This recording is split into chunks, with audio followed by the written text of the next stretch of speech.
Hello everyone, I hope you people can hear me.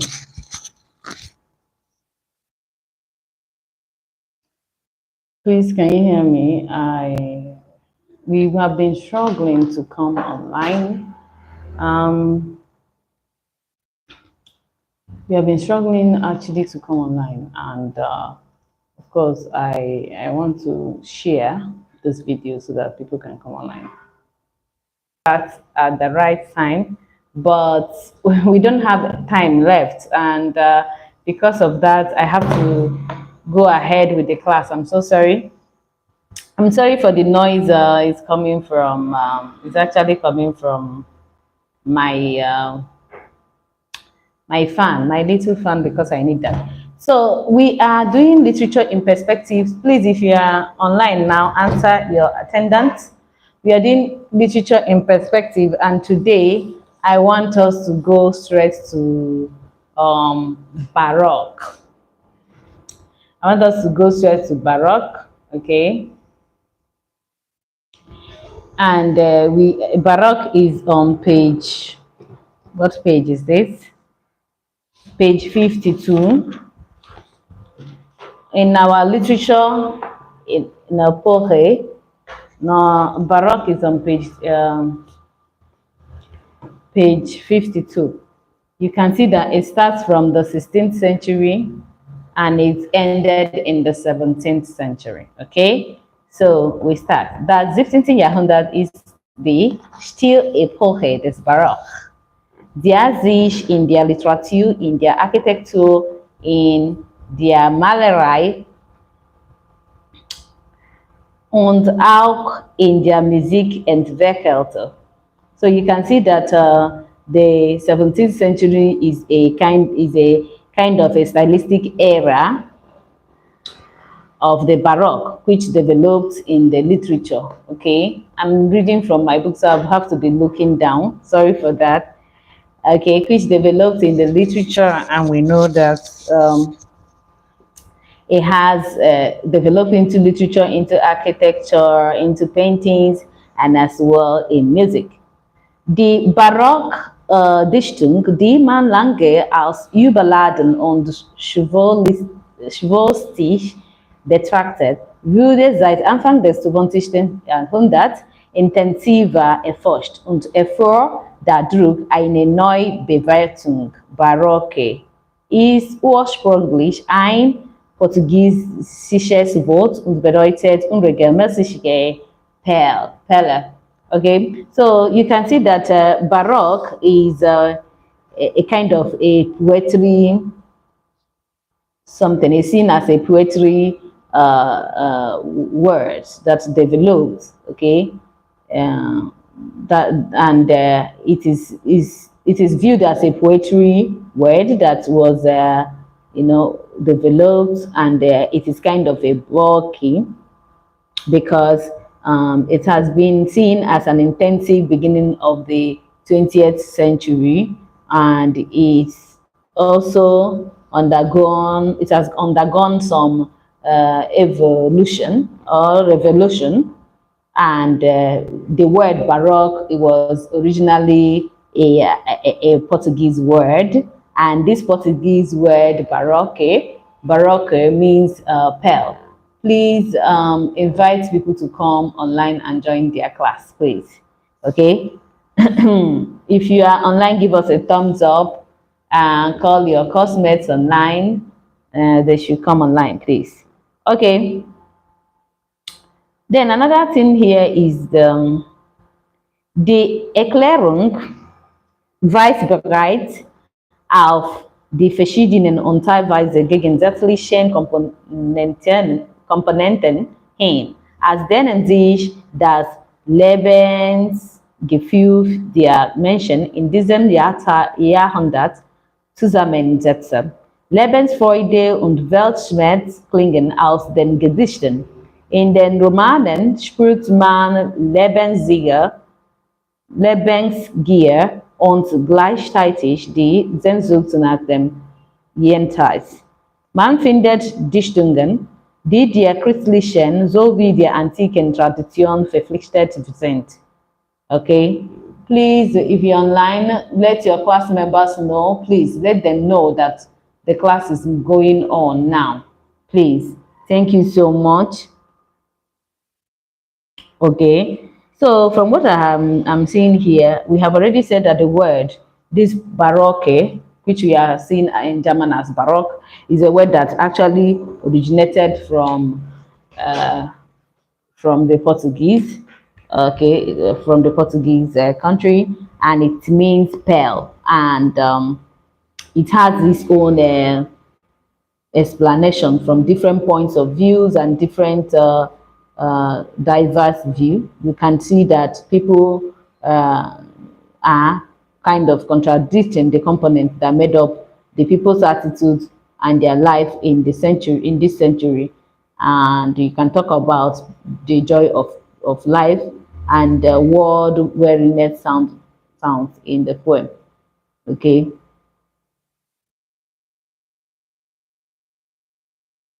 So and also you can think of nostalgia. Okay. You can talk of nostalgia, and also even the poems are thought to be more of a Christian kind of thing.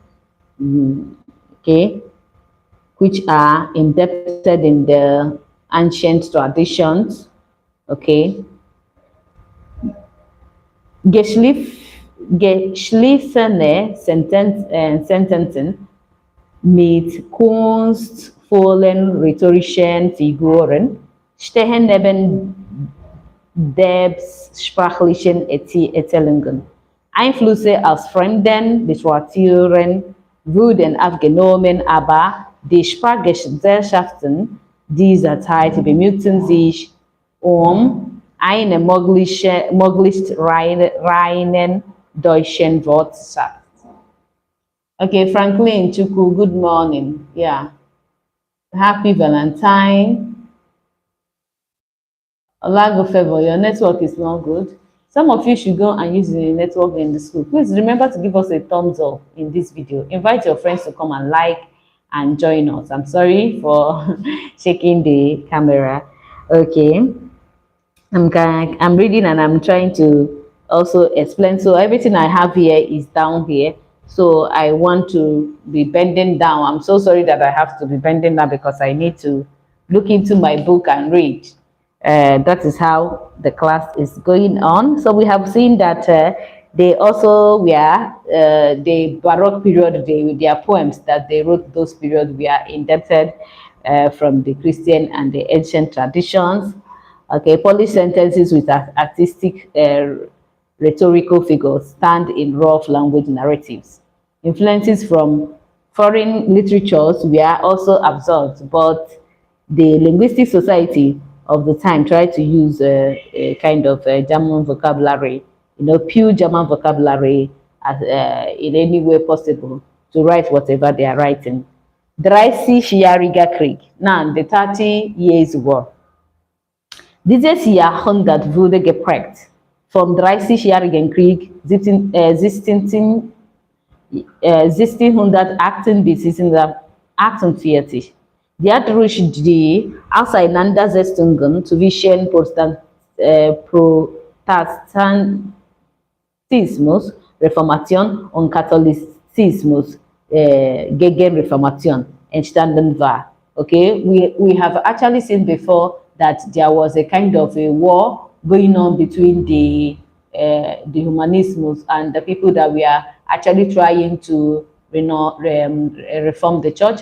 The last time we talked about Martin Luther and his Protestant and evangelism kind of thing, and the same thing is happening here. As they were doing that, Emmanuel Favor, you are welcome.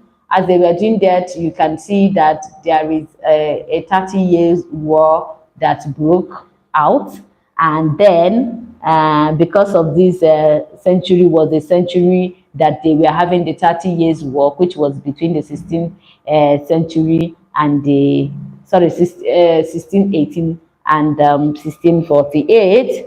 Okay, Then in this period there were still kind of war or conflicts between the Reformation, the people that are trying to reform the church, which are the Protestants, and then between the Catholics too, the Catholic people who are against the Reformation. They are like counter Reformation. So that was what is happening in the Baroque period, because you are supposed to know each period, what is happening in each period, what each period is known for. If we are asked to talk about Baroque, what and what can you put as what is happening during the period of Baroque? Große Teile Deutschlands wurden verwüstet, ein Drittel der Bevölkerung kam ums Leben. Verzweifelte und verunsicherte Menschen blieben zurück. Ihr besonderes Verhältnis zum Tod drückt sich in der Reliquie aus. Trotz der großen Kriegsschäden gelang den vielen kleinen Fürstenhöfen ein rascher Wiederaufbau. Nach dem Vorbild Frankreichs Ludwig der 15.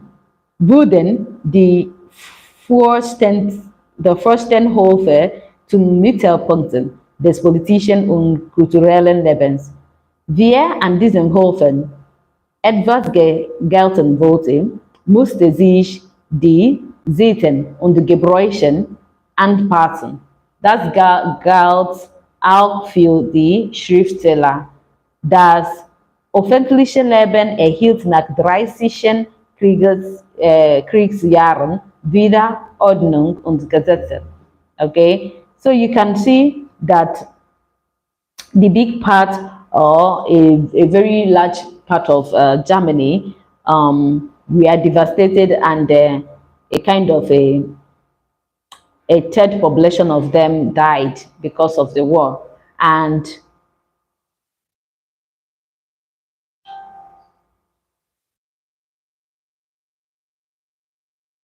the people that were actually left after the war, they were people that were insecure. Those are few insecure, those are few desperate, were the ones left after the, you know how if maybe after the war someone is still alive, you know how it's going to be, the person will feel devastated.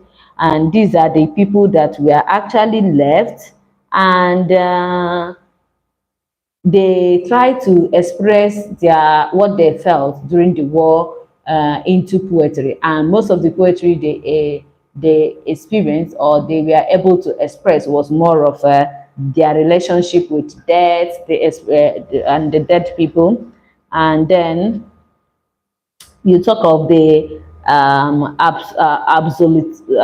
absolutism, which is a kind of a trying to show that the great war damage, the war had a great damage on people. So some of the small princely courts that were left, they tried to rebuild. They rebuilt it. Okay, so you guys know that today is Ash Wednesday, and I have gone to church to get my own ash to show that I am ash, and ash I will go back to. So after when someone dies, the person goes back to ash. And today is also a Valentine Day, and I want to say happy Valentine to all of you. I hope that you will have time to enjoy yourselves in the evening with your loved one. And like the first class I had today, I was telling them that some people might actually fall in love today. It is the time of love. Love is in the air. So you people should also remember me and do Valentine for me. That's great. So let's continue. So some people started rebuilding the courts that they have, the small courts that they have. You know, the court is a place where those knights and kings, you know, they are where they were living. So some of them managed to start rebuilding them, and they started following the examples of France. So they kind of started copying French people to rebuild their own quickly. And one of the persons they were actually copying was that of Louis V. And then some priestly courts became centers of political and cultural life. So they started, going back to living by doing some certain things in the courts, which will bring back life and make people happy again. Anyone who wanted to be respected at this court had to adapt to the custom and the traditions or the rules of the court. And this applies also to people that are writers. So most of the public life got better like after 30 years of war, and then they started having kind of rules and regulations, law and order again in their society. So die von katholischer Seite geführte Gegenreformation erhielt viele. Okay, please, you go to the next page.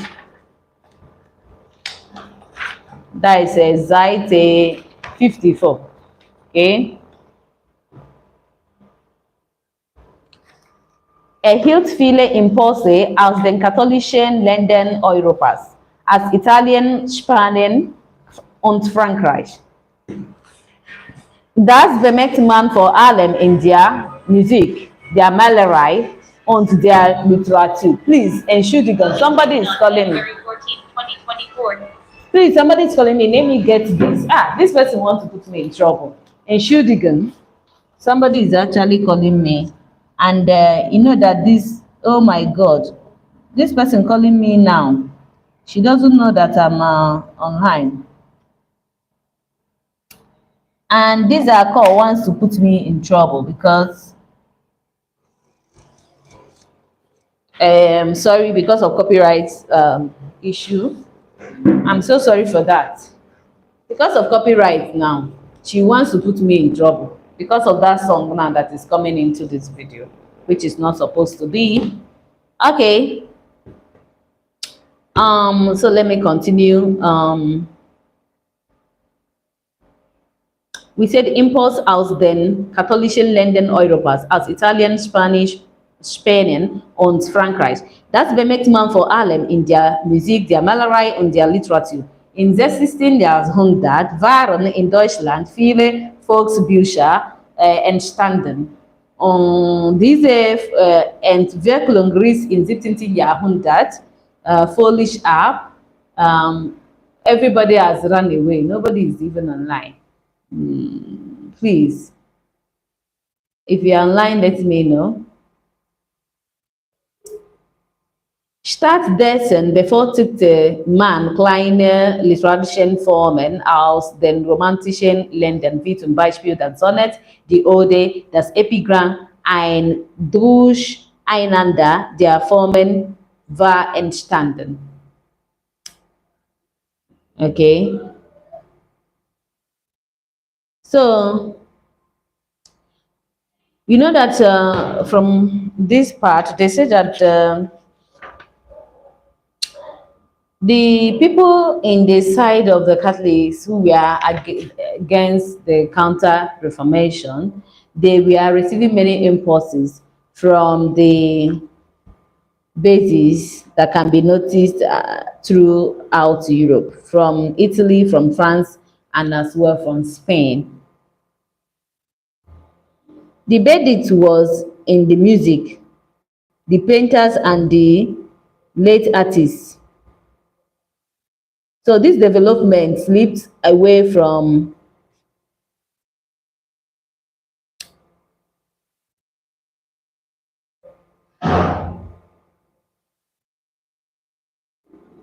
this development.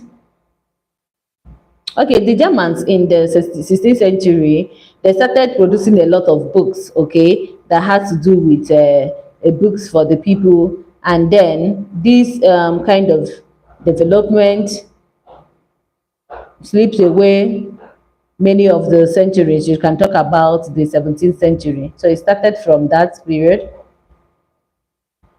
So small literary forms from novels or romantic, of some of the, from Roman countries. They started having small forms of literature from Roman countries, For example, one can talk about a kind of a twin sonnet. Okay, for example, sonnet and the ode and epigram. Okay, most of these things we are rising up. Einander Formen war entstanden. So different confusion or confusing kind of forms of literature we are now out. Okay. In dieser Situation erschien 1624 Martin Obsts Buch von der deutschen Poetry, in welchem alle ihre Eigenschaften und Zugehör gründlich erzählt und mit Exemplen aufgeführt wird. Hier entwickelte Opis seine ästhetischen Ansichten, vor allem im Hinblick auf die Sprache und die Verbform der Dichtung. Die Sprache der Dichtung sollte Hochdeutsch sein und nicht mehr Latinisch oder Mundartlich. So during this period that different type of confusion or forms of works, of literary works were created. It was in this period that Martin Obst published one of his German publication, okay, which is a kind of a German poetry. It has content different situations thoroughly explained and rolled up is carried out. So the Sprache der Dichtung, okay, and here he also used aesthetic views, especially with regards to the language and the verse form of poetry. Okay, the language of the poetry should be a High German, and not and no longer a kind of Latin language or even the Latin dialect.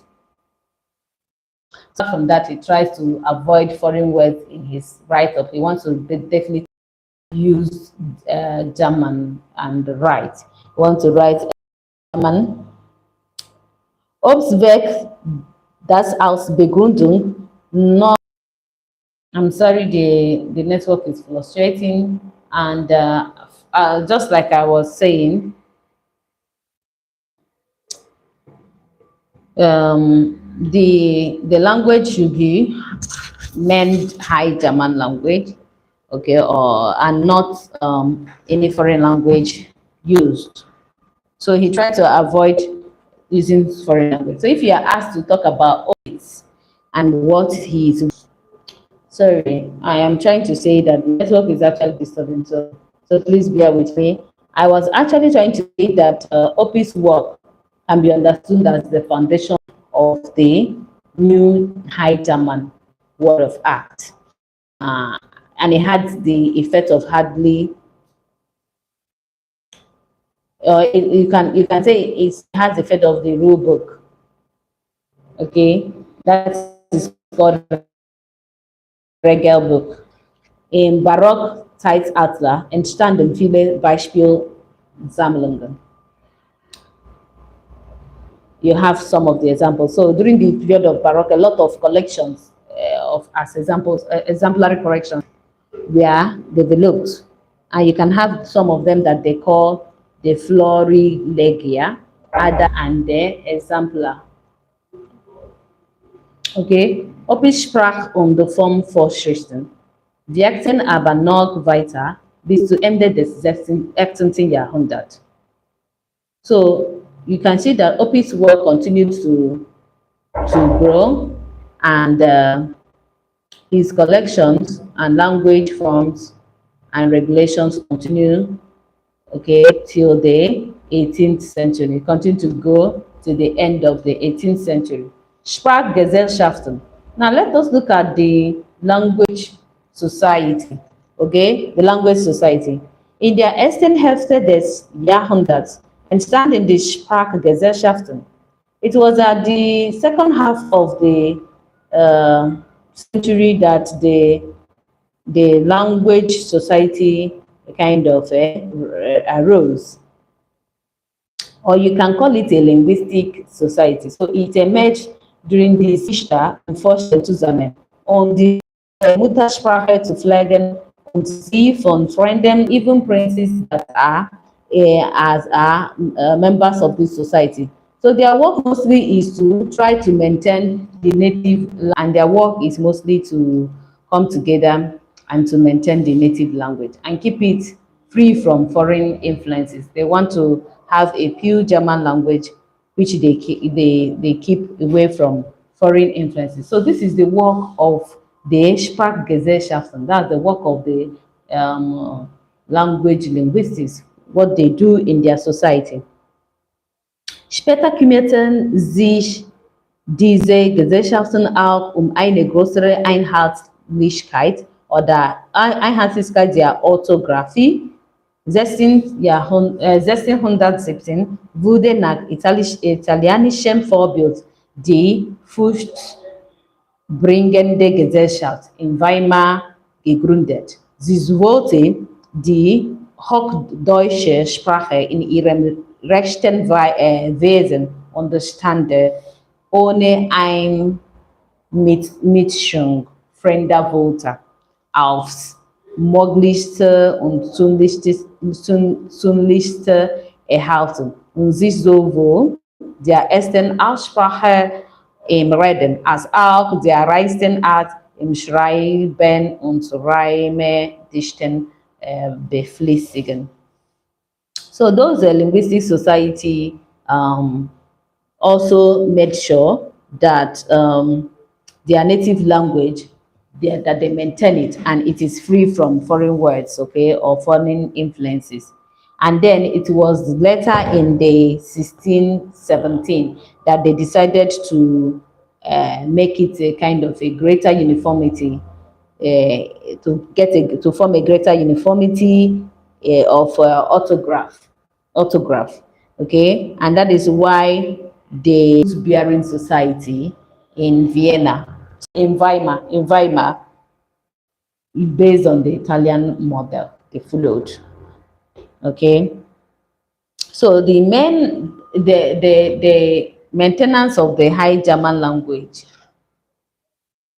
in its proper nature and state, without any interference of foreign words,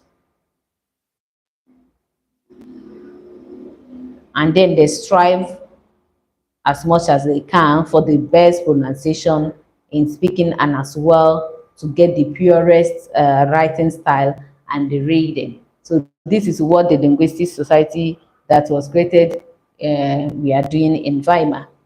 Let us look at Philipp von Zennen. Philipp von Zennen, 1643, entstand in Hamburg durch die Initiative Philipp von Zennen, die Deutschgesinnte Genossenschaft.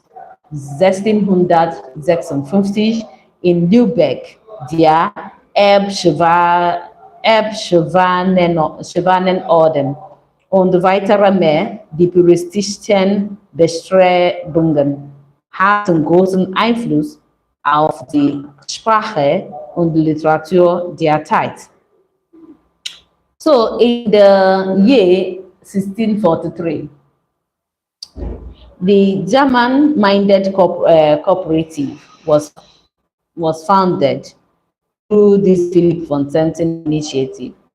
In the 1656, the Elbe Swan Order and the others were founded in Lübeck. The purist aspiration had a great influence on the language and as well on the literature of the time. Let us look at Epic des Baroque. Let's see the Epic of Baroque.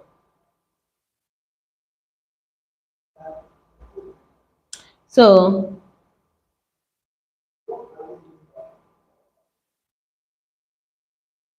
Romanübersetzungen. Epic übertrug 1626 bis 1631 den Staatsroman Aeneis des Barockle. In die deutsche Sprache arbeitete 1638 den schon vorher übersetzten Schäferroman Arcadia des englischen Dichters Sydney.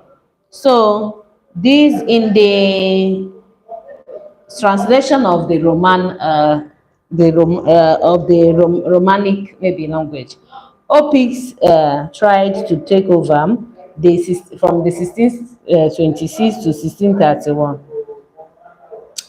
and that is what we call the State Roman. There is one they call the Agonis, which is a kind of a Scottish baroque.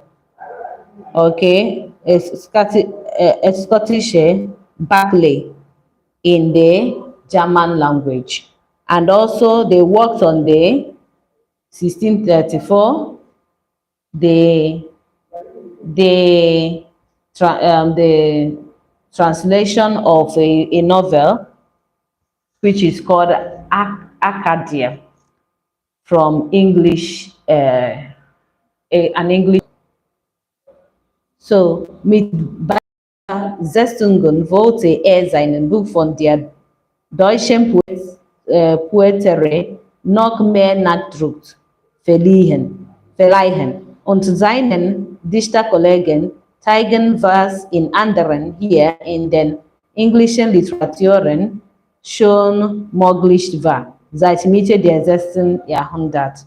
So with this translation that they have done, they tried to use his book, which is a kind of a book of the German poetry, to kind of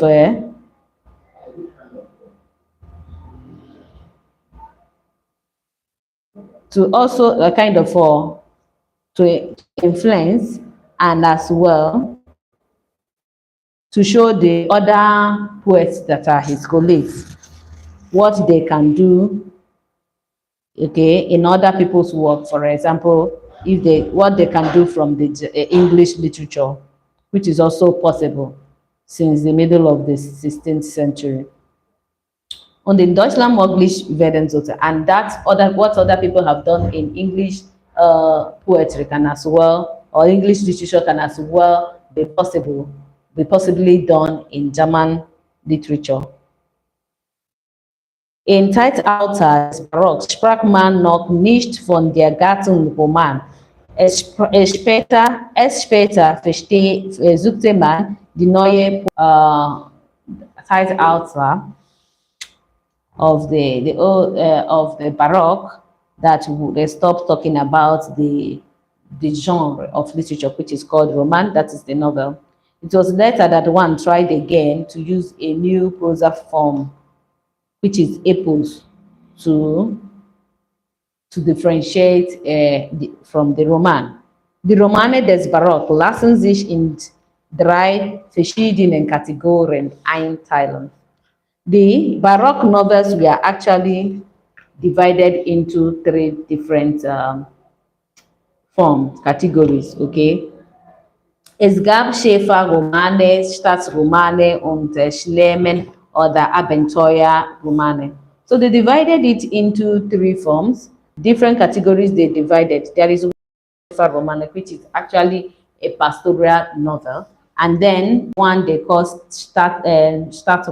Roman. That one is a kind of state novel, and then you have the Schlemmen or the Abenteuer, which is a kind of a picaresque or a kind of adventurous novel. Die Schäferroman again zurück auf Antike hielten Dichtungen und entwickelten meistens eine Liebesgeschichte, die im Contrast zum Entwickel was out, I didn't even know.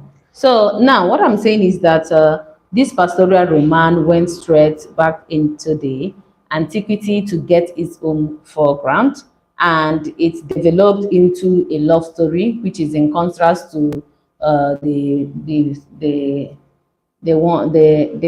ongoing political happenings, and also the plot of the Please, some of you are not online. I'm just the only one here. You people should better come online. So the plot of your class is going on. So bear that in mind. Let them know that. So the plot of the play, or whatever the book is written, is all about this locus aminus and the locus rebus, which we say that it is just between the locus cell and the locus cerebrus, which is something that you can think of to be something that is terrible. Okay, a terrible something.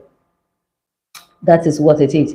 And the Amandis Romane Asperen, Longos Dafinis und Chlore, aber auch Vacation hatten Einfluss.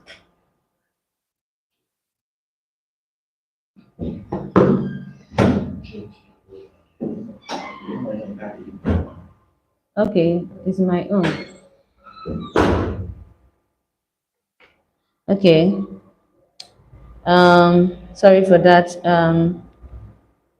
Unterdreißig die Schäferei von der Nymphen Hessine. Der Hauptfigur der Hauptfigur ist Opis selbst, der in der Hittenkleidung eine Wanderung durch das Riesengebirge unternimmt. Er führt viele Gespräche mit Freunden und eines Tages treffen sie die Neffe Hessine, die der ganzen in Gedichtform geschriebene Gedichte eine unwirkliche Wendung gibt. So, Opis wrote a kind of a ship roman. My own is short. I'll tell him to give you a short one. Opis wrote, sorry for the noise, I'm sorry. The people that are from EED, these electricity people that are here, so they're kind of disturbing my class here. The I'm saying now that the Amandis Roman was come from Spain, and then we have the Longus Daffodils and also Chloe, and also the Boccaccio, which has influence on the development of the German literature. Opitz also wrote in the 1630 a kind of how do they call it, a sheep farm kind of a story, which involves a nymph, of which the nymph Hesine, okay, dresses in a kind of a shepherd's clothes and goes on a hiking, and then in the giant chain mountains. Okay, so please, I will end this streaming in 5 minutes, and because the network is disturbing me, the network is quite bad. Let me just finish telling you about this Opitz Roman. He went on hiking. He can discuss with his friends in different languages. And one day he met the nymph Hessinin, who told him the whole poem story, which he wrote in his stories. So you can see different people who have written about the Schaeffer, who have written something that is a Schaeffer roman. We have one from Philip from Tennen, and in this case, he wrote down most of the conflicts between the Catholic, the Catholic, the Catholicism, and the Protestants. Sorry for that. So he wrote that there in his work, and the kind of conflicts they passed through the war. The Katholische Großbund Drittich hat keine Hoffnung. Der evangelischen Dichter Markhold jemals heiraten zu können. So he wrote someone in the Rosebud, which is one of those works also, was a work that came from Benedict, and it is kind of a work that shows no hope, because the evangelist poet called Markhold finally got married. Okay, so I'm going to end this video here. Please make sure you watch this video to the end. And remember that the exam is fast approaching. I'm going to continue this class later. Maybe tomorrow I will have to continue this class. I have to finish what I need to teach today. Network has been so bad. We are still going to go online and finish up this class. Okay, we are supposed to do some poems also. We are supposed to finish up to some certain place. Remember, we have entered Baroque. I need to finish up this Baroque period too. I need to finish up this Baroque period. We are rushing, everybody's rushing. We have to rush before the exam comes on. And the exam is fast approaching, and you are supposed to, of course, know what to answer. Do not start feeling that the class, you do not know when it is taught. So you are supposed to come and watch this video later. I will try as much as I can to make this video available after now to save it. Please remember to take your proper attendance, and because from what I'm seeing, nobody attended this class. So the people that came just left. They didn't stay till the end of the class. So bear that in mind, please. So we are going to continue next time, and I will inform you of our live streaming so that you get ready to join us. Until next time, thank you. Bye.